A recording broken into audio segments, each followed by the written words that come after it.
রোজাদার যারা তাদের জন্য আল্লাহ দুইটা খুশি। এক নম্বরে ঘোষণা দিয়েছেন যারা সারাদিন রোজা রাখার পরে ইফতারি করবে এই সময় একটা আলাদা আনন্দ আল্লাহ তাকে দান করবে। এই জন্য রোজা রেখে ইফতারি করার ভেতরে যে আনন্দ পাওয়া যায়, যেমন খুশি হওয়া যায়, রোজা না রেখে যদি কেউ চুরি করে ইফতারি করে ওর ভেতরে কোনো আনন্দ আছে? একটা চোর চোর ভাব লাগে যে আসলে একটা চোর। এদের একটা আনন্দের বিষয়। একটা ফিতরাতুন শব্দের অর্থ ফিতরিহির দুইটা অর্থ আছে। একটা ইফতারি করা, আর একটা ওই যে ঈদুল ফিতরের নামাজ পড়ার পরে মানুষ যখন বাড়িতে যাবে, নবীজি বলেন তখন এই মানুষটা একেবারে মনে হবে তার মা তাকে এইমাত্র দুনিয়াতে প্রসব করেছে। বলেন সুবহানাল্লাহ। এটা একটা আনন্দের বিষয়। দুই নম্বরে রোজাদারদের জন্য একটা জান্নাতে আলাদা গেট আল্লাহ বানিয়ে রেখেছে। এসো কোরআনের ছায়া তলে সমবেত হই, এসো আল্লাহ রাসূলের অনুগত হই। ইন্নাল হামদুলিল্লাহি ওয়াসসালাতু ওয়াসসালামু আলা রাসূলিল্লাহ ওয়া আলা আলিহি ওয়া সাহবিহি ওয়া তাবিহি আজমাইন লাইলা ওয়া নাহারান ফিত তারফাইন। فقد قال الله تعالى في كلامه المجيد وبرهانه التوحيد. কি করেন এখানে? বসেন বসেন, এখানে বসেন বসেন বসেন বসেন, সব বসিয়ে দিই। أعوذ بالله من الشيطان الرجيم. بسم الله الرحمن الرحيم.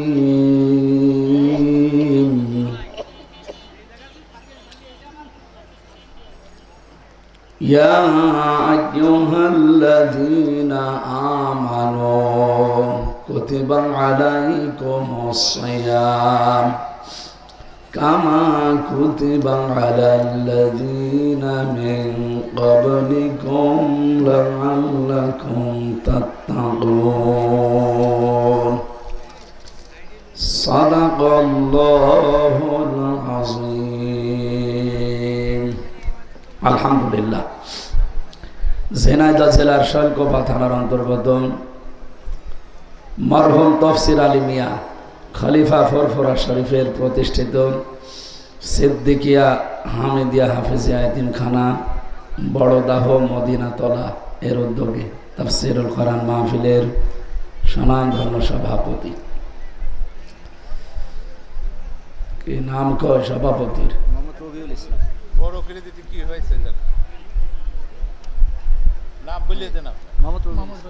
মোহাম্মদ রবিউল ইসলাম।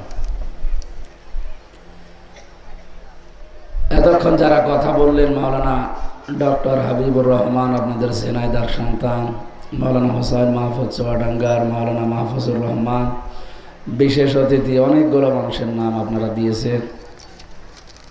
এমনিতেই দিনের বেলা যে গরম, এই সময় কি মাহফিলের সময়? এটা রাতে হলে ভালো হতো, যেহেতু তারাবি আজকে, এই জন্যে আমরা দিনের বেলা করে নিলাম।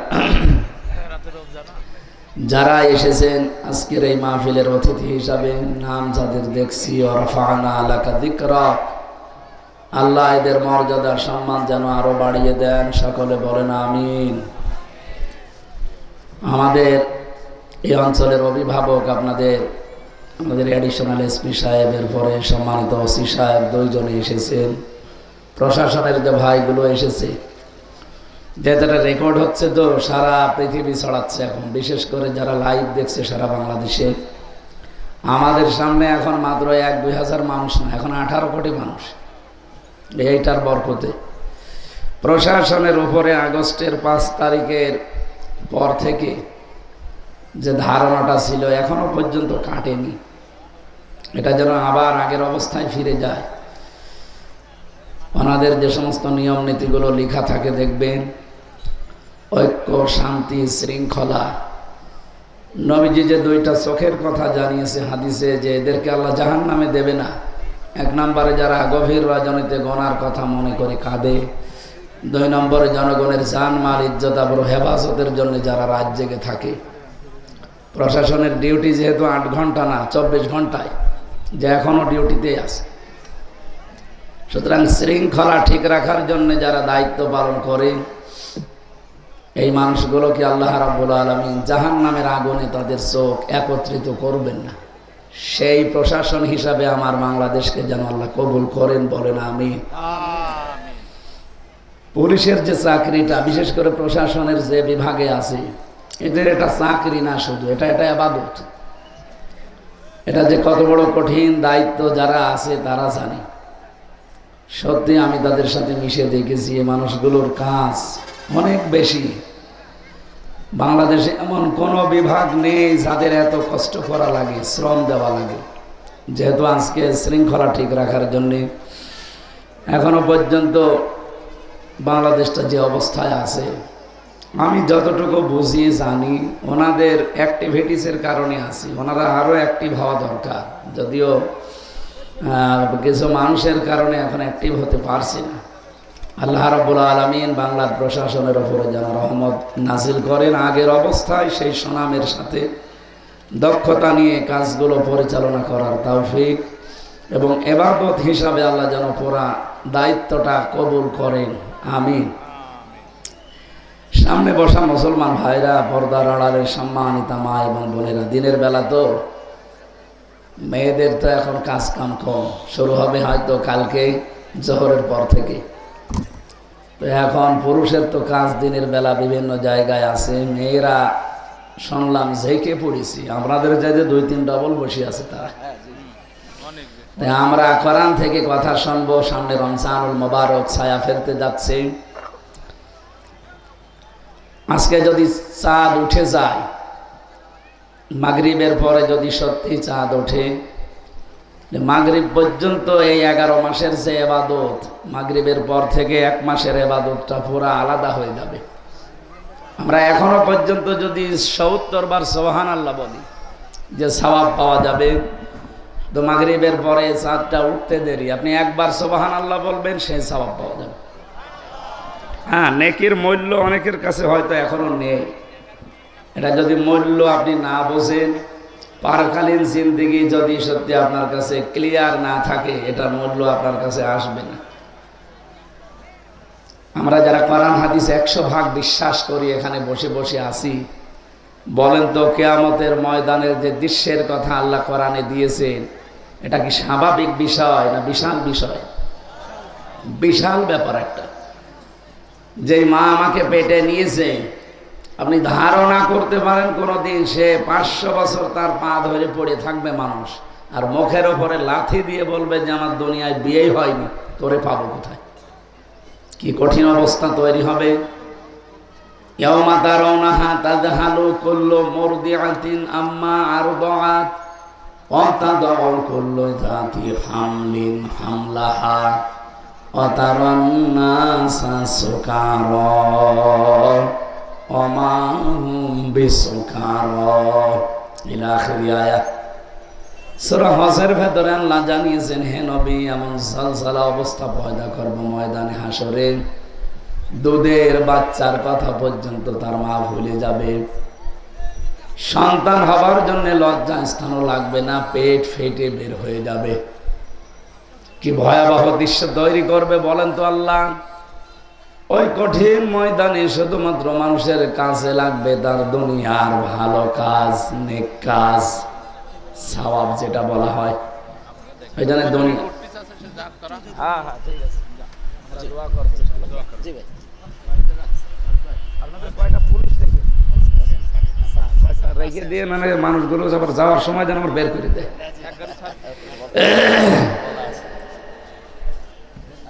আর আমরা বেশি সময়ও না, যেহেতু দিনের বেলা তো।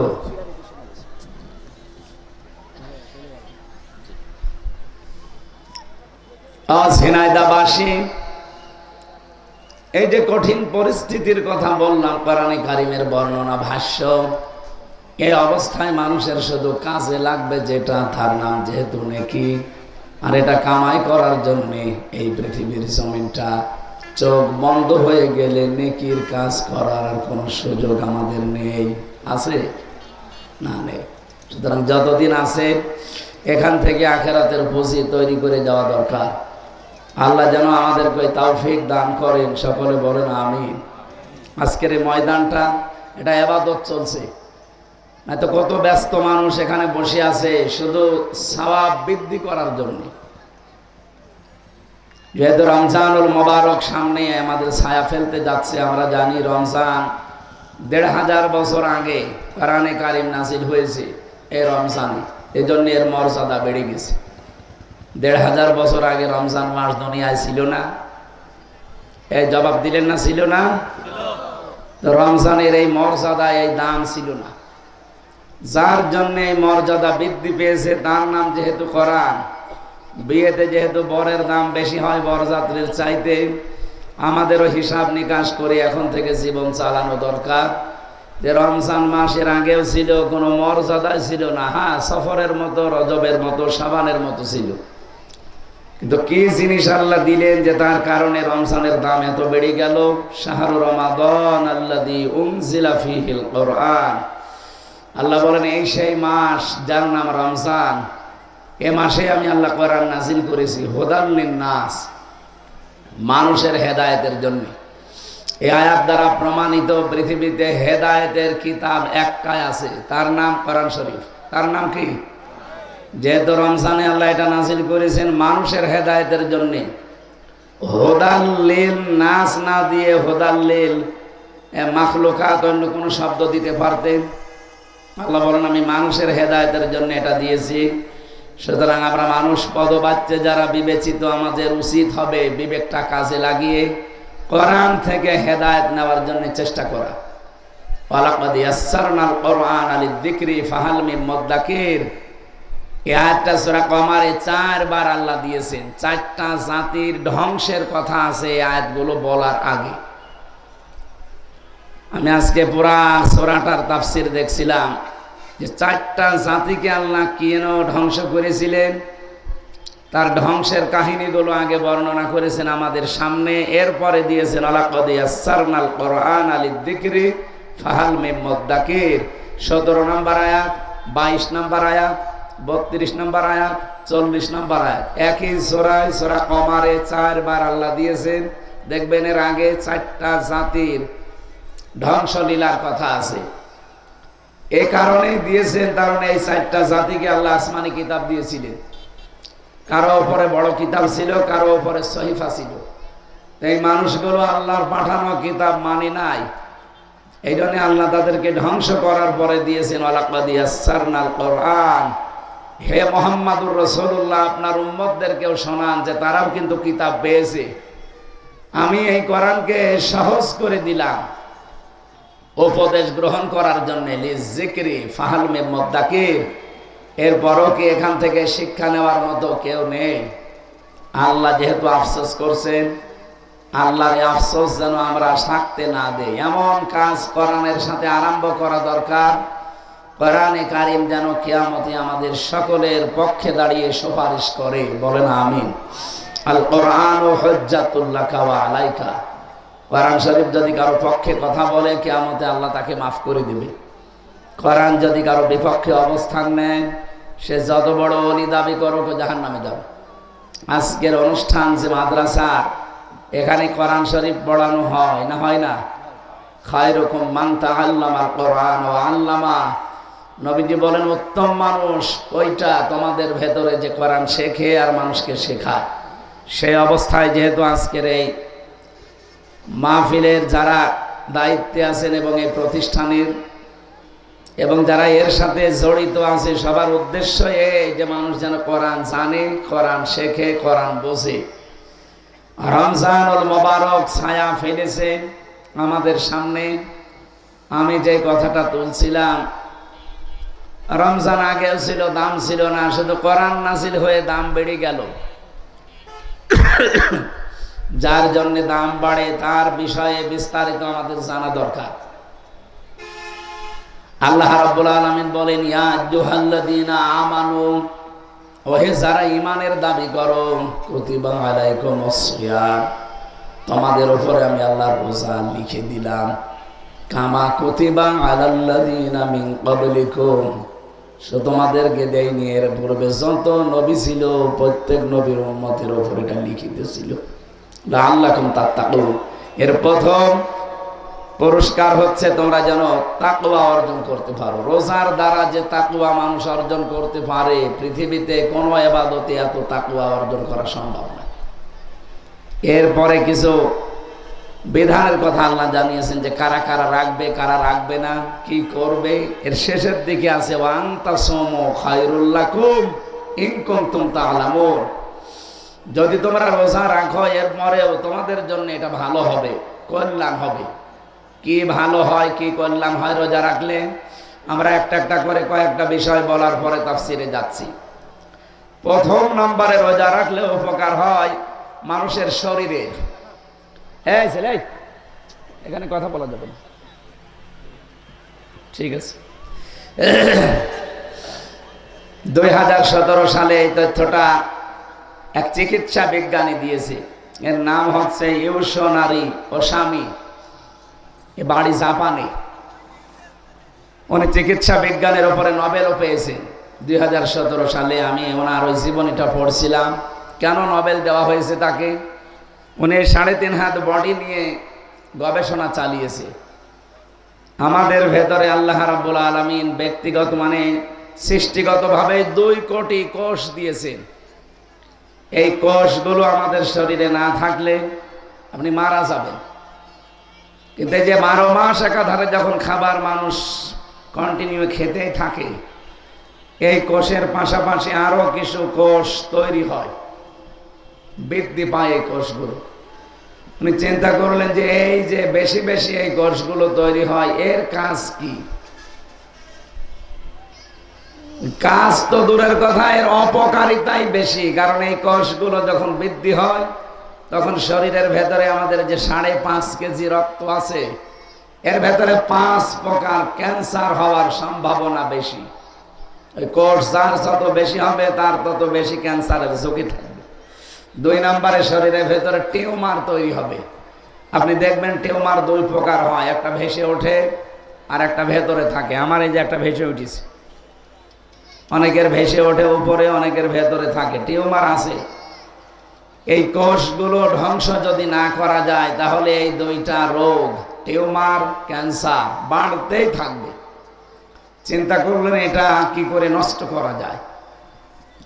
পরবর্তীতে তিনি মিলিয়ে দেখলেন প্রায় 30 দিন, দিনের বেলা 12-14 ঘন্টা একাধারে প্রতিদিন কেউ যদি না খেয়ে থাকতে পারে, যেহেতু 11-12 মাসে একাধারে এই কোষগুলো বৃদ্ধি হতে থাকে, ওই আসল কোষের পাশাপাশি এই কোষগুলোর কোনো কাজ নেই, শুধু রোগ বৃদ্ধি করে। ক্যান্সারের মতো একটা রোগ, টিউমারের মতো একটা রোগ।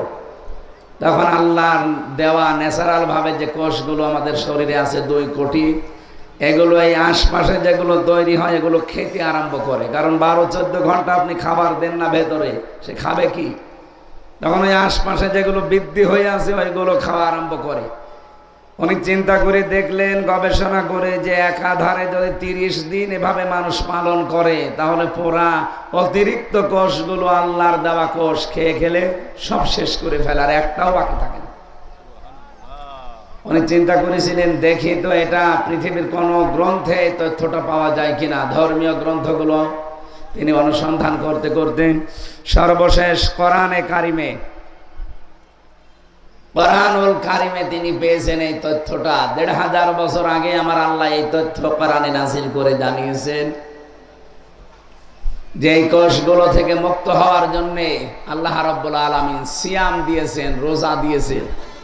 পৃথিবীর অন্যান্য জাতিরাও রোজা রাখে, কিন্তু তাদের রোজার ভেতরে আমাদের নবীর যে নিয়ম নীতি এইটা পাওয়া যায় না। খ্রিস্টানদের ভেতরে আপনি দেখবেন তারা রোজা রাখে, ইহুদিরা রোজা রাখে, মুশরিক আমাদের পাশে যারা আছে তারাও রোজা রাখে। আমি ইহুদিদের রোজা পড়েছি, দেখেছি তাদের এ সমস্ত রোজাতে সেহরি করা লাগে না। খ্রিস্টানদের রোজাতে ইফতারি করা লাগে না। আর মুশরিকদের যারা রোজা রাখে তার মানে উপোস থাকে, ও সেহরিও নিয়ে ইফতারিও নিয়ে। অথচ আল্লাহর নবী আমাদের সেহরির ভেতরে বরকতের কথা জানিয়েছেন। আজকে থেকে যেহেতু আরম্ভ হবে সেহরি, অবশ্যই আপনি এটা ছোট মনে করবেন না, এটা একটা ইবাদত। এর ভেতরে অনেক বরকত লুকিয়ে রেখেছেন। 2 নম্বরে ইফতারি যেটা বলা হয়, বিশ্বনবী জানিয়েছেন লিসাইমি ফারহাতান, ফারহাতুন ইনদা ফিতরিহি ওয়া ফারহাতুন ইনদা লিকাই রাব্বিহি। তিরমিজি শরীফের হাদিস। রোজাদার যারা তাদের জন্য আল্লাহ 2টা খুশি। 1 নম্বরে ঘোষণা দিয়েছেন যারা সারা দিন রোজা রাখার পরে ইফতারি করবে, এই সময় একটা আলাদা আনন্দ আল্লাহ তাকে দান করবে। এই জন্য রোজা রেখে ইফতারি করার ভেতরে যে আনন্দ পাওয়া যায়, যেমন খুশি হওয়া যায়, রোজা না রেখে যদি কেউ চুরি করে ইফতারি করে, ওর ভেতরে কোনো আনন্দ আছে? একটা চোর চোর ভাব লাগে, যে আসলে একটা চোর। এদের একটা আনন্দের বিষয়। একটা ফিতরাতুন শব্দের অর্থ ফিতরিহির 2টা অর্থ আছে। একটা এই ইফতারি করা, আর একটা ওই যে ঈদুল ফিতরের নামাজ পড়ার পরে মানুষ যখন বাড়িতে যাবে, নবীজি বলেন তখন এই মানুষটা একেবারে মনে হবে তার মা তাকে এইমাত্র দুনিয়াতে প্রসব করেছে। বলেন সুবহানাল্লাহ। এটা একটা আনন্দের বিষয়। 2 নম্বরে রোজাদারদের জন্য একটা জান্নাতে আলাদা গেট আল্লাহ বানিয়ে রেখেছেন, যেখানে সবাইকে আল্লাহ প্রবেশ করতে দেবে না। হ্যাঁ, কিয়ামতের বিশাল ময়দানে রব্বুল আলামিন মানুষদেরকে ডাক দেবেন যারা রোজার দ্বারা তাকওয়া অবলম্বন করেছে, যারা মুত্তাকি হতে পেরেছে। ইয়াউমা নাহশুরুল মুত্তাকিনা ইলার রহমানি ওয়াফদা। রব্বুল আলামিন বলেন হাসরের ময়দানে আমি শুধু মুত্তাকি বান্দাদেরকে আমি ডাক দেব। ওয়াফদা শব্দের শাব্দিক অর্থ হচ্ছে অতিথি। এদেরকে রায়ান নামক দরজা দিয়ে প্রবেশ করিয়ে এই নারী পুরুষদেরকে আমি আল্লাহ নিজে অতিথি বানাবো। বলেন সুবহানাল্লাহ। এর পরের আয়াতে আল্লাহ আরেকটা তথ্য দিয়েছেন, ওয়ানাসুকুল মুজরিমিনা ইলা জাহান্নামা ওয়িরদা। যারা পাপিষ্ট, এই পৃথিবীতে আল্লাহর বিধান না মানলে এই মানুষগুলো পাপিষ্ট, এদেরকেও আল্লাহ কিয়ামতে ধাক্কা দিতে দিতে জাহান্নামে নিয়ে যাবে। অবস্থা হবে 2টা। একটা হচ্ছে ওয়িরদা, এর শাব্দিক অর্থ তৃষ্ণার্ত বা ক্ষুধার্ত। এটা কেন দিলেন? মুত্তাকিদের পরে আল্লাহ জাহান্নামী মানুষদের বর্ণনা দিলেন কেন? যারা রোজা রেখে মুত্তাকি, পরহেজগারী, আল্লাহ ভীতি এগুলো অর্জন করার পরে জান্নাতে যাবে আল্লাহর মেহমান তারা, অতিথি তারা। দুনিয়ায় যারা সমর্থ থাকার পরও রোজা রাখে না, এদেরকে আল্লাহ 1 নম্বরে ক্ষুধার্ত, 2 নম্বরে তৃষ্ণার্ত করে ধাক্কা দেবে। বহু মানুষকে আমরা বলতে শুনি ভাত থাকতে রোজা করা লাগবে। কি? আরে ভাই, রোজা তো আপনার শরীরের উপকারের জন্য দিয়েছেন। যদি সারা বছরই একাধারে খাবার খেতেই থাকেন, ওই যে কোষগুলো তো বৃদ্ধি হতেই থাকবে। শেষে দেখা যাচ্ছে রক্তের ভেতরে 5 প্রকার ক্যান্সার হয়। একটা লেগে গেছে, 14 বংশ বিক্রি করেও তখন পয়সা হবে না ঔষধের। কথা বলেন ঠিক কিনা? এই জন্য আমাদের উপকারের জন্য ওয়ান তাসুমু খায়রুল লাকুম, এটা তোমাদের জন্য উপকার আছে রোজায়। তার প্রথম উপকার এইটা, আপনি টিউমার থেকে, ক্যান্সার থেকে যদি বেঁচে থাকতে চান, রোজার বিকল্প কোনো বিধান আর দুনিয়ায় নেই। আল্লাহ এই আজকে থেকে যেহেতু আরম্ভ হবে, ফামান শাহিদা মিনকুমুশ শাহরা ফালিয়াসুমহু, তোমাদের ভেতরে কেউ যদি রোজার মাস পায়, আল্লাহ বলেন অবশ্যই সে যেন রোজা রাখে। ফালিয়াসুমহু। অথচ কত মানুষ আমরা বিভিন্ন দোহাই দিয়ে আল্লাহর এই বিধানটা শেষ করে দেব। বলো না আমার গ্যাস, রোজা রাখলে আরো গ্যাস ভালো হবে। আমার ডায়াবেটিস, রোজা রাখলে ডায়াবেটিস কন্ট্রোল হবে। এগুলো সব বিজ্ঞানের তথ্য দ্বারা প্রমাণিত। কোরআনে তো আছে, হাদিসে তো আছে, বিজ্ঞান দ্বারা প্রমাণিত। সুতরাং আমরা যেন কেউ আজকে থেকে রোজাটা হেলায় খেলায় নষ্ট না করি, কোনো দোহাই চলবে না। এই পৃথিবীতে একজন মানুষ সবচাইতে বেশি সুস্থ ছিলেন, তার নাম নূহ আলাইহিস সালাম। 950 বছর হায়াত পেয়েছিলেন, জীবনে কোনোদিন অসুস্থ হননি, কারণ তিনি সারা জীবনই রোজা ছিলেন। এই জন্য যদি সুস্থ রাখতে চান, নিজেকে রোগ মুক্ত করতে চান, শরীরকে সুঠাম দেহের অধিকারী বানাতে চান, রোজার বিকল্প কিন্তু কিছু নেই। যারা প্রাপ্তবয়স্ক হওয়ার পরে রোজা রাখতে চায়, বাবা মা বাধা দেয়, না আমারে জাদু, এতটুকু মানুষ রোজা রাখবে। আরে বেটা, জাদু মানে মেয়েদের যখন শরীর খারাপ আরম্ভ হয়, সে 10 বছর 12 বছর 15 বছর যাই হোক, যখন থেকে ওদের শরীর খারাপ শুরু হবে ওই দিন থেকে সে বালিকা, ওখান থেকে তার রোজা ফরজ। পুরুষ মানুষের যখন স্বপ্ন দোষ আরম্ভ হয় যেই বয়স থেকে, যদি 12 বছরে হয় 15 বছরে হয়, ওই দিন থেকে তার রোজা ফরজ, সে বালিগ। কিন্তু যারা বিভিন্ন দোহাই দিয়ে ছেলে মেয়েকে রোজা রাখতে দিতে চায় না, তারা অথচ রাখতে চায় যে না আমাকে ডেকে দেবেন আমি রোজা রাখবো। ওর মা আর বাবা বলে না, এতটুকু বাচ্চা রোজা রাখলে, ওরটুকু বাচ্চা রোজা রাখলে আরো স্ট্রং হবে, ওর ভেতরের রোগগুলো আল্লাহ আরো সব দূর করে দেবে। আর বাকি ইমানের যে পরিপক্কতা এগুলো তো আছে, তাকওয়া যে তৈরি হয় তার 1 নাম্বার কারণ রোজা। আমরা যেন এই রোজাকে হেলায় খেলায় ওখানে নষ্ট না করে ফেলি। যে উপকারগুলো আছে, একটা শুনলাম যে অটোফেসি আবিষ্কারের মাধ্যমে এই কোষগুলোকে ধ্বংস করার জন্য কোনো ঔষধ আপনার ভেতরে যাবে না, একটাই ঔষধ না খেয়ে থাকা। আল্লাহ আমাদের এই বিধানটা দিয়েছেন, আমরা যেন আজকে থেকে পুঙ্খানু পালন করি, বলেন আমিন। 2 নম্বরে, রোজা রাখার দ্বারা মানুষের ভেতরে যে তাকওয়া তৈরি হয়, এই তাকওয়া এমন পর্যায়ে মানুষদেরকে পৌঁছিয়ে দেয়, ওয়ামাইয়াত্তাকিল্লাহা ইয়াজআল লাহু মাখরাজা ওয়া ইয়ারযুকুহু মিন হাইসু লা ইয়াহতাসিব। রব্বুল আলামিন বলেন, মানুষ যদি তাকওয়া অবলম্বন করে রমজানের দ্বারা, ও যদি সত্যি মুত্তাকি হতে পারে, এমন জায়গা থেকে ওর রিস্কের ব্যবস্থা করব, ওর বিপদ আপদ দূর করে দেব, ওর চিন্তাও আসে নাই যে এখান থেকে বিপদ দূর হতে পারে। এটার প্রমাণ পেয়েছি প্রায় আমি কোরআনে কারিমে 27টার উপরে। পুরা কোরআন শরীফের প্রথম উপকার পেয়েছি এইটা। রব্বুল আলামিন বলেন, আমার ইউসুফ নবীর দিকে একটু তাকাও। রাওয়াদাতহুল্লাতী হুয়া ফি বাইতিহা আন নাফসিহি ওয়া গাল্লাকাতিল আবওয়াবা ওয়া ক্বালাত হাইতা লাক। শিক্ষা নেওয়া লাগবে। হযরত ইউসুফ যে মহিলার বাড়িতে ছিলেন, আমরা অনেকেই শুনেছি সারা জীবন, কিন্তু এখান থেকে একটা শিক্ষা নেওয়া লাগবে, এইটা নিতে চাই না। এই মহিলা তাকে 7 তলা বিল্ডিং এর উপরে নিয়ে ধোঁকা দিয়ে বোকা বানিয়ে ফুসলিয়ে মিথ্যা কথার আশ্রয় নিয়ে 7টা দরজায় তালা লাগিয়ে নিজের সবগুলো পোশাক আশাক খুলে ইউসুফকে ডাক দিয়েছেন, অকলাত হাই তালাক, আসো আমার দিকে। হযরত ইউসুফ সঙ্গে সঙ্গে তার চেহারা এবং চক্ষুকে নিম্নগামী করলেন। 1 নম্বরে চক্ষু, 2 নম্বরে চেহারা, দুইটাই নিম্নগামী করে বললেন, ক্বালা মাআযাল্লাহ, আমি আল্লাহর সাহায্য চাই। ইন্নাহু রাব্বি আহসানা মাসওয়ায়া। এদিকে তাকান। ইন্নাহু রাব্বি, অবশ্যই আমি আমার রব। এখানে রব বলতে আল্লাহ রাব্বুল আলামিনকে তিনি বোঝাননি। তাফসিরে 2টা অর্থ পেয়েছি খাজেনের ভেতরে। 1 নম্বরে তিনি হয়তো ইঙ্গিত দিয়েছিলেন যে আমার রব, প্রতিপালক যিনি আসল, তিনি আমার আল্লাহ, তিনি সাহায্য আমাকে করবেন।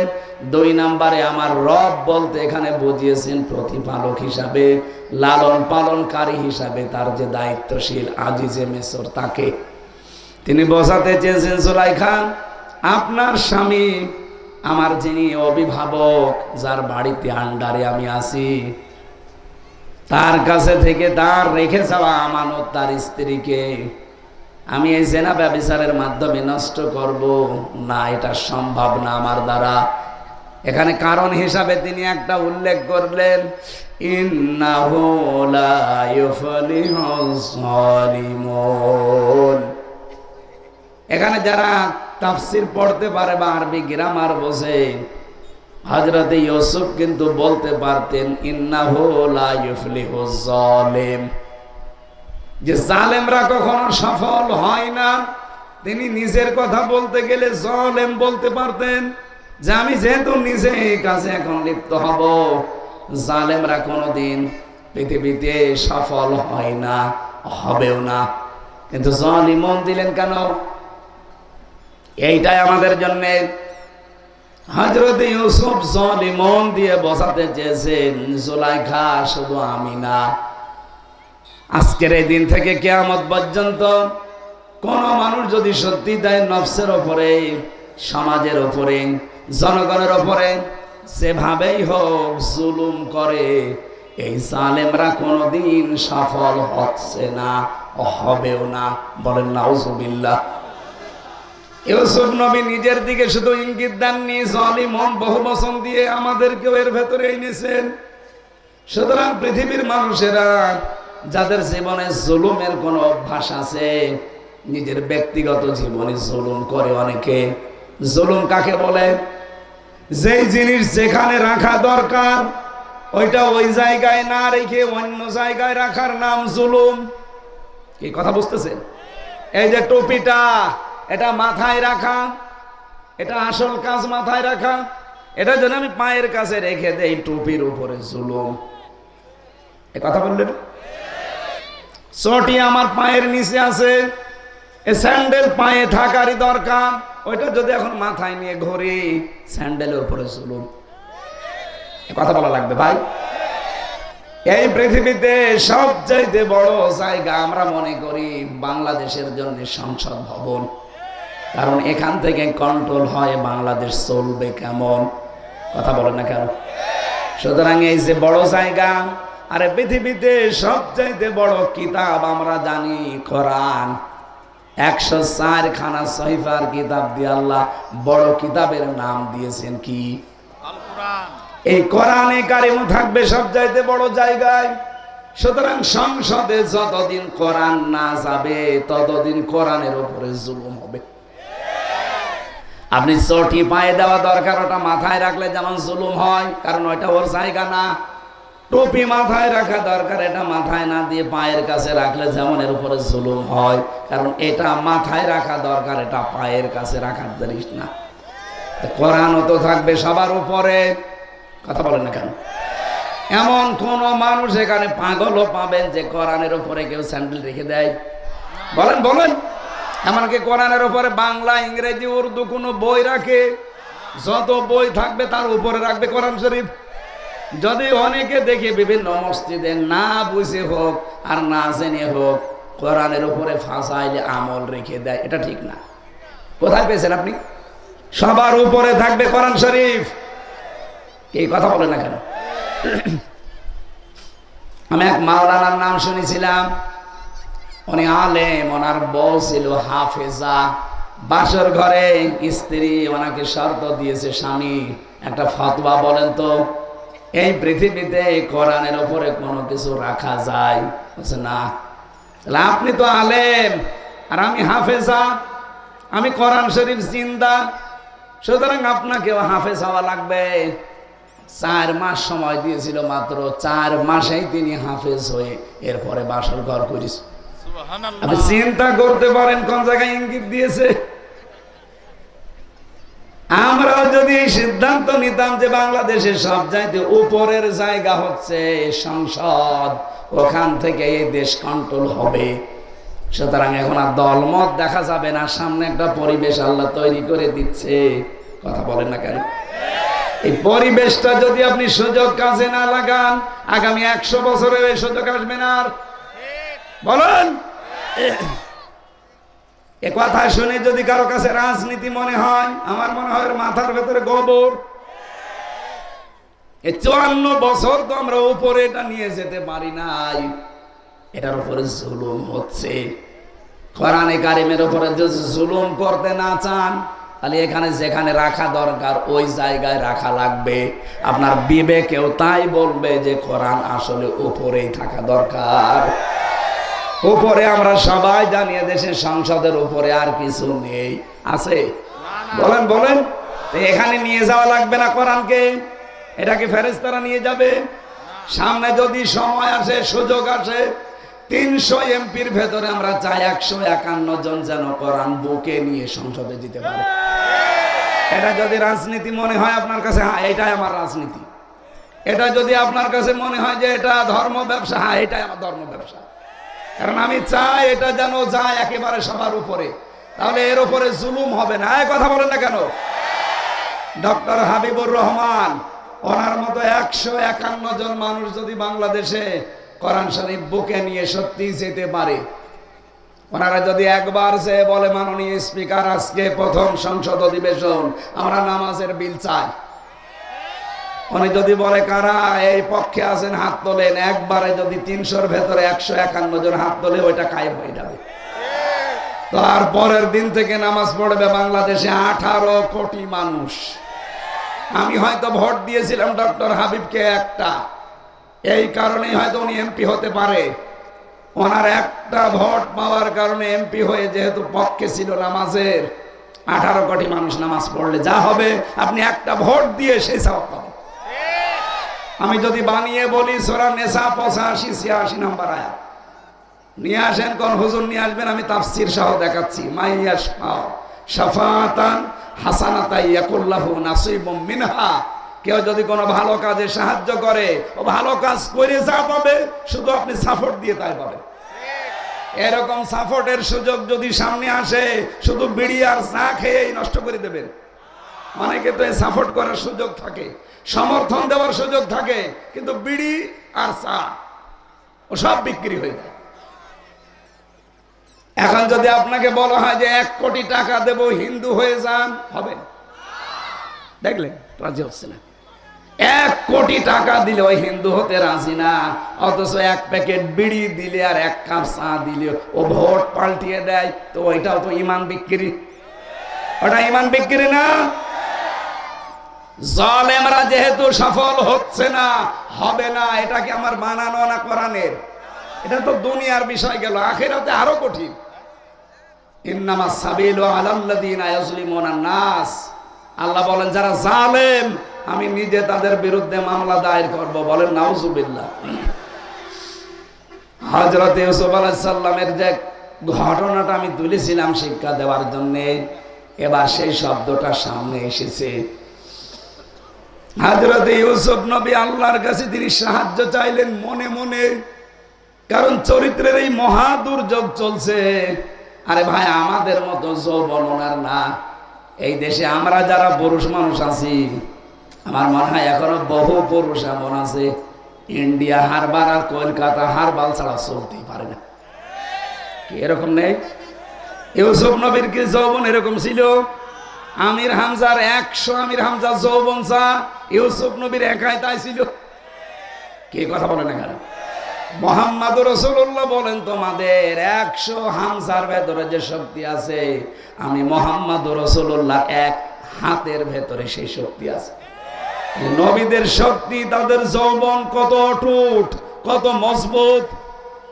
এইরকম নবী একেবারে সুযোগ হাতের নাগালে, তাও যেমন তেমন উল্টা পাল্টা কালো ধলা মহিলা না। বিশ্বের সুন্দরীর ভেতরে যারা 1, 2, 3, 4 এর ভেতরে, তার ভেতরে জুলাইখা 2 নাম্বার।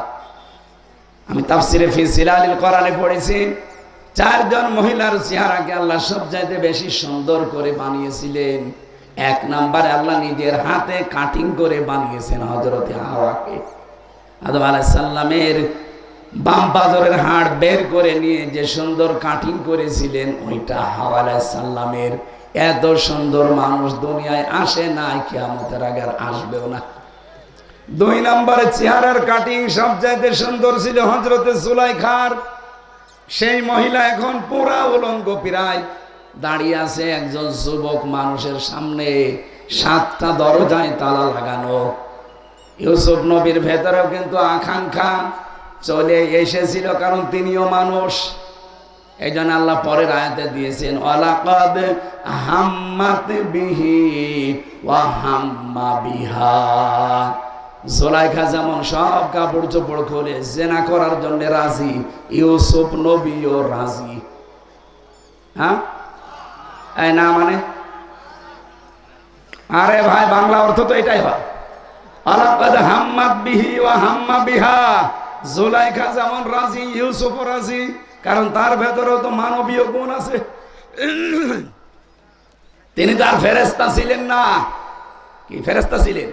তিনি নূরের তৈরিও ছিলেন না, তিনি তো মানুষ। আর মানুষের ভেতরে এটা থাকবে স্বাভাবিক। তাম দুনিয়ার 7টা জিনিসের প্রতি আল্লাহ মানুষের ভালোবাসা আকাঙ্ক্ষা তৈরি করে দিয়েছেন। তার ভেতরে 1 নম্বরে মহিলা। মেয়েদেরকে আল্লাহ এমন ভাবে বানিয়েছেন তাদের দেখলেই পুরুষের আসক্তি, আশঙ্কা, এরপরে ভালোবাসা, লোভনীয়, এগুলো তৈরি হবে, এটা স্বাভাবিক। ইউসুফ নবী যেহেতু মানুষ ছিলেন তার ভেতরেও তৈরি হয়েছিল। এই জন্য আল্লাহ দিয়েছেন হাম্মাত বিহি ওয়া হাম্মা বিহা। জুলাইখা তো আগে রাজি, ইউসুফ নবীও রাজি হয়ে গিয়েছিলেন। লাউলা রব রহানা রব্বি, যদি তার রব তাকে কিছু দলিল না দেখাতেন। কি দলিল দেখিয়েছেন? তাফসিরে জালালাইনের ভেতরে 2টা দলিলের নাম আমি পেয়েছি। এই যে বরহানা রব্বি, তার রব তাকে প্রথম দলিল দেখিয়েছেন, জান্নাত থেকে একটা চিরকুট পাঠিয়েছিলেন জিবরাইলকে দিয়ে, আমি তোমার মালিক আল্লাহ পাক বলছি তুমি কিন্তু জিনা করতে পারো না হে ইউসুফ। 2 নম্বরে তার বাবা ইয়াকুব আলাইহিস সালাম একেবারে সরাসরি ঘরে এসে হাজির। ও ইউসুফ, আমি তোমার বাবা বলছি তুমি কিন্তু জিনা করতে পারো না। ইউসুফ নবী এই 2টা দলিল দেখার পর সঙ্গে সঙ্গে তার মনের পরিবর্তন অলরেডি হয়ে গেছে। ডাক দিয়ে বলে, মালিক তুমি আমাকে সেই কুয়া থেকে বাঁচিয়েছিলে ভাইদের ষড়যন্ত্রের, তখন তো আমার জীবন বেঁচে গেছে, কিন্তু আজকে যে মহা কুয়ায় পড়ে আছি এখানে আমার ঈমান নিয়ে টানাটানি। রব্বুল আলামিন, আমি তোমার সাহায্য চাই, আমার ঈমানটা যেন ধ্বংস হয়ে না যায়। আল্লাহ পাক বলেন এই 2টা দলিল দেখার সঙ্গে সঙ্গে তিনি দৌড় দিয়েছেন, একটা মনের জোরে আর একটা আমি আল্লাহর উপরে তাওয়াক্কুল করে। এই আবার শোনেন, যদি এরকম কোন পরিস্থিতি আমাদের ওই ইউসুফ নবীর মতো তৈরি হয়, একদিকে মনের জোর আর একদিকে আল্লাহর উপরে তাওয়াক্কুল করে যদি একটু নড়াচড়া করতে পারি। উনি শুধু সামনের দিকে পা বাড়িয়েছিলেন। তাফসিরে জালালাইনে মুফাসসির বলেন উনি একেবারে জুলাইখার সামনে থেকে 1 পা 2 পা করে 7টা দরজা তো তালা লাগানো, প্রথম দরজায় যাবার পরে দেখে না দরজা খোলে না। উনি দাঁড়িয়ে আছেন, জুলাইখা মনে মনে হাসতেছে যে পাগল হয়ে গেছে, এ প্রথম দরজায় দাঁড়ানো অথচ 7টা দরজায় তালা লাগানো, চাবি তো আমার হাতে, ও দৌড় দিয়ে করবে কি? হযরত জিবরাইল যে ওনাকে ইঙ্গিত দিয়েছেন যে একটু সামনের দিকে যান, বাকি যা করার কে করবে? আরো জোরে বলেন। রব্বুল আলামিন সূরা তালাকের 3 নম্বর আয়াতের তাফসীরে আমি পেয়েছি, ওমাইয়াত্তাকিল্লাহা ইয়াজআল লাহু মাখরাজা। কোন মানুষ যদি তাকওয়া অবলম্বন করতে পারে, তার দুনিয়ায় যে 27টা উপকার হয় তার 1 নাম্বার উপকার শরীরের এই যে কোষগুলো থেকে আল্লাহ তাকে মুক্ত করে। 2 নাম্বার উপকার, এই মানুষটাকে আমার আল্লাহ বিপদে পড়লে এমন জায়গা থেকে সাহায্য করে যার ধারণাও তার ছিল না। ইউসুফ নবী কোনোদিন ধারণাও করেন নাই যে 7টা দরজা আমার জন্য উন্মুক্ত হয়ে যাবে। তিনি শুধু আল্লাহর উপরে তাওয়াক্কুল করে নিজের যৌবনকে হেফাজতের জন্য আল্লাহর ভয়ে সামনের দিকে গিয়েছেন। সামনে যাবার পরে সাহায্য পেয়েছেন না তা না, দাঁড়িয়েছিলেন। কিন্তু জুলাইখা যখন ধরতে গেছে তখন তিনি মনের জোরে আর আল্লাহর উপরে তাওয়াক্কুল করে যখন সামনে দরজায় হাত দিয়েছেন, এই যে হাতটা দিতে দেরি, এবার আর দরজা খুলতে দেরি হয়নি।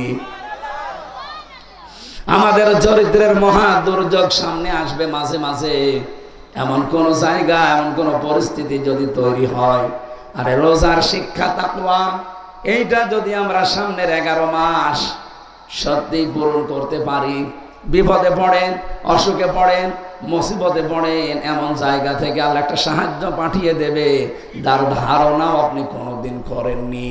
ইউসুফ নবীকে যে আল্লাহ সাহায্য করেছিলেন ওই আল্লাহ এখন নেই। এক কথা বলেন নেই। আমাদের এই মুহূর্তে সিদ্ধান্ত নেওয়া লাগবে, তাকওয়া আমি অর্জন করবো আমার নিজের জন্য। ফামান তাতাওয়া খায়রান ফাহুয়া খায়রুল্লাহ। আপনি যদি সত্যি কোনো ভালো কাজ আঞ্জাম দেন, এটা আল্লাহর কোনো উপকার নেই, আপনার নিজের উপকারের জন্য। তাকওয়া অবলম্বন করবো রোজার দ্বারা, এটা কি আল্লাহর উপকারের জন্য না আমার নিজের? সুতরাং এখন থেকে সিদ্ধান্ত নিয়ে নেন, রোজা আমি এমন ভাবে রাখছি, ক্ষুধার যন্ত্রণায় মরে গেল আমি খাবার খেতে পারি না, এইটা যেন বাকি 11 মাস আমার জীবনে থাকে। কেউ না দেখলে দেখে কে? আরো জোরে বলেন। হযরত ইউসুফকে যেমন আল্লাহ ওই ময়দানে সাহায্য করে বাঁচিয়ে দিয়েছিলেন, পরবর্তীতে আরো যে কাহিনীগুলো আছে আমার শিক্ষা দেওয়ার বিষয় এখানে এইটা ছিল যে বিপদে পড়লে যদি তাকওয়া থাকে, আমার আল্লাহ বিপদ থেকে একটা ওসিলা দিয়ে বাঁচিয়ে দেয়। আমাদের সামনেও বিপদ দুনিয়া এবং আখেরাতে আছে না নেই? দুনিয়ার বিপদ আল্লাহ বাঁচাবে, সবচাইতে ভয়ঙ্কর বিপদ যেহেতু আখেরাতে, কিয়ামতে তাকওয়ার দ্বারা হাজারো লক্ষ মানুষকে আমার আল্লাহ কঠিন বিপদ থেকে শুধু বাঁচাবেই না, জান্নাত তার নিকটবর্তী করে দেবে। কোরআনে কারীম জানিয়ে দেওয়া উসিলে ফাতিলে জান্নাতুল মুত্তাকিনা গায়রা বাঈদ। সূরা কফের ভেতরে আছে, কোন মানুষ যদি সত্যি মুত্তাকি হতে পারে, তাকওয়া অবলম্বন করে, রব্বুল আলামিন জানিয়েছেন ওই মানুষকে আমি আল্লাহ জান্নাত যাওয়া লাগবে না, জান্নাতকে ওর নিকটবর্তী করে দেব। এই জন্য আমরা রমজান পেয়েছি, হেলায় খেলায় নষ্ট করতে চাই না। আজকে থেকে এমন ট্রেনিং শুরু করব, 1 মাস, 1 মাসের ট্রেনিং যেন আল্লাহ পাক আমাদেরকে 11 মাস মুত্তাকি হয়ে চলার তৌফিক দেন। বলেন আমিন। রোজা রাখার দ্বারা আর একটা উপকারের কথা বলছি। পৃথিবীর এমন কোন দুর্গন্ধ নেই যে আপনার কাছে ভালো লাগবে, এমন কোন দুর্গন্ধ নেই। যে কোনো দুর্গন্ধ আপনার কাছে অসহ্য লাগার কথা। কথা বলেন না কেন? বাংলার মুসলমানেরা রোজা রাখার দ্বারা যে মুখের ভেতরে বিকালবেলা একটা গন্ধ তৈরি হয়, না খেয়ে থাকার কারণে স্টমাকের ভেতরে এক প্রকার গন্ধ তৈরি হয়। নবীজি জানিয়েছেন এই মুখের গন্ধটা যারা রোজাদার, আল্লাহর কাছে এটা মেশক আম্বরের চাইতেও দামি। এটা এতিমখানার মাহফিল দিয়েছেন আপনারা, এতিমখানার উদ্যোগে যারা এতিমদের দায়িত্বে আছেন, কখনো নিজেদেরকে ছোট মনে করবেন না, হীনমন্যতায় ভুগবেন না, অনেক দামি কাজ করছে। রাসূলুল্লাহ বলেন যারা এতিমের মাথায় শুধু হাত রাখে, তারা যেন আমি নবী মুহাম্মদ রাসূলুল্লাহর মাথায় হাত দিয়েছে। সুতরাং এই কাজে যে যেভাবে জড়িত আছেন, নিজেকে অনেক বড় মনে করবেন যে আমি রাসূলুল্লাহর মাথায় হাত দিয়েছি। বিশ্বনবী ছিলেন এতিমদের সর্দার, সব এতিমদের বড় এতিম তিনি ছিলেন, কারণ পৃথিবীতে তিনি জন্মের আগে বাবা হারিয়ে ফেলেছেন। এই যে ভাইও মনে হয় জন্মের আগে বাবা হারিয়েছে, নাকি জন্মের পরে? এরপরে মাকেও হারিয়ে ফেলেছে।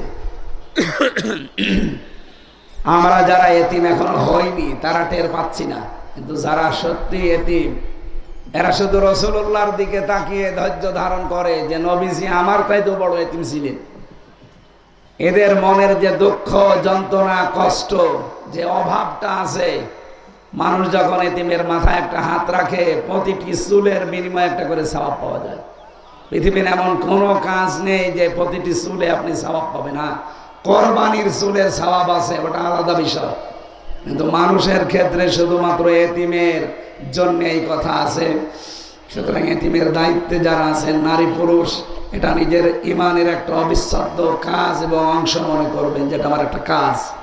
আল্লাহ রাব্বুল আলামিন এতিমদেরকে যারা মুহাম্মদ রাসূলুল্লাহ উত্তরাধিকারী বানিয়ে দেয়, আর যারা এদের দায়িত্বে আছে, এদের মাল সম্পদ যেগুলো আসবে জনগণের কাছ থেকে, নিজেদের কাছ থেকে, এটা কিন্তু খুব সতর্কতার সহিত ব্যবহার করা লাগবে।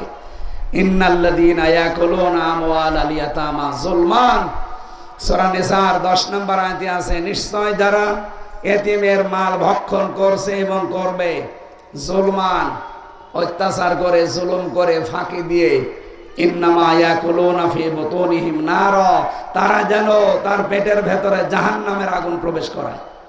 সুতরাং এতিমখানার দায়িত্ব নেওয়া যেমন ফজিলতের কাজ, যদি একটু ওলট পালট হয় ওটা আবার গোনার কাজ। এমন গোনা যে জাহান্নামের আগুন খাওয়ার শামিল। এর পরের কথা আরো কঠিন, সায়াসলাউনা সাগীরা। আল্লাহ বলেন এরা শুধু মরতে দেরি হবে যারা এতিমের সাথে খারাপ ব্যবহার করে, এতিমের মাল সম্পদ মেরে খায়, এতিমের মাল সম্পদ আত্মসাৎ করে, এগুলো মরতে দেরি হবে। শুধুমাত্র কবরে দিতে দিতে ওদের জাহান্নামে সাগীর তৈরি হয়ে যাবে। বলেন নাউজুবিল্লাহ। এই জন্য এতিমের দায়িত্বে যারা আছেন অনেক সৌভাগ্যের অধিকারী আপনার, আল্লাহ আপনাকে বানিয়েছে। কত মানুষ আছে টাকা পয়সা সম্পদের মালিক, কিন্তু এতিমের দায়িত্ব তাদের আল্লাহ দেয়নি। আপনাকে দিয়েছেন যতটুকু পারেন, সম্পদ দিয়ে হোক, কথা দিয়ে হোক, সমর্থন দিয়ে হোক, সময় দিয়ে হোক, এতিমের পাশে থাকে। আল্লাহ রাব্বুল আলামিন আপনার পাশেও কিয়ামত পর্যন্ত তার সাহায্য রাখবেন। আল্লাহ আমাদেরকে রমজানের যে সমস্ত ফজিলতগুলো আছে তাকওয়া অর্জন করার দ্বারা, ইন্নাল্লাযীনা তাকাউ ইযা মাসসাহুম তায়িফুম মিনাশ শাইতান ইলা আখিরি আয়াত। সূরা আরাফের ভেতরে আছে 201 নম্বর আয়াত। কোন মানুষ যদি তাকওয়া অবলম্বন করে শয়তানের ওয়াসওয়াসা থেকে আল্লাহ নিজে তাকে বাঁচিয়ে দেয়।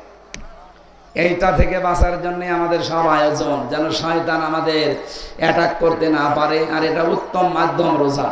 আল্লাহ রাব্বুল আলামিন বড় দয়া করে আমাদের ভেতরে এই ছায়াটা ফেলে দিয়েছে অলরেডি। আজকে থেকে যেহেতু শুরু হচ্ছে, আমরা প্রত্যেকের জায়গা থেকে রোজার হক আদায় করে রমজানের গুরুত্বপূর্ণ কাজ যেটা ওয়াল ফুরকান, হক আর বাতিল পার্থক্য করার যোগ্যতা অর্জন করবেন কোরআন দিয়ে। এই আহ্বান রেখে আমি শেষ করে দিচ্ছি, কারণ আমার আর একটা আয়োজন আছে, এই জন্য আমি আর টানতে পারলাম না। আরো আগে উঠতে চাচ্ছিলাম, আপনাদের ঘরে 31 বেজে গেছে। আমিন। বারাকাল্লাহু লানা ওয়া লাকুম ফিল কোরআনিল আযীম।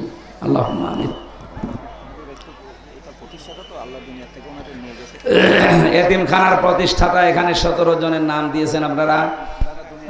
এনারা নেই, প্রত্যেকে কবরে চলে গেছে। আল্লাহ যেন তাদেরকে কবরে জান্নাতুল ফেরদাউস নসিব করেন। আমি মোনাজাত করব ইনশাআল্লাহ। আল্লাহুম্মা আমিন। রব্বানা আতিনা ফিদ দুনিয়া হাসানা ওয়া ফিল আখিরাতি হাসানা ওয়া কিনা আযাবান নার। রব্বুল আলামিন দিনের বেলায় আজকে পয়লা রমজান আরম্ভ হচ্ছে, তোমার কাবায় গত রজনীতে তারাবি হয়ে গেছে, তার মানে আজকে আমাদের এখানে আরম্ভ হবে। এই বরকত রহমত মাগফিরাতের একটা মাস ছায়া ফেলছে আমাদের উপরে। তোমার রহমত বরকত মাগফিরাত মেহেরবানি করে ঢেলে দাও। এই গুরুত্বপূর্ণ সময়ে তোমার যে বান্দারা কোরআনে কারীম এই আয়োজন করেছে, মেহেরবানি করে এদেরকে মাফ করে দাও।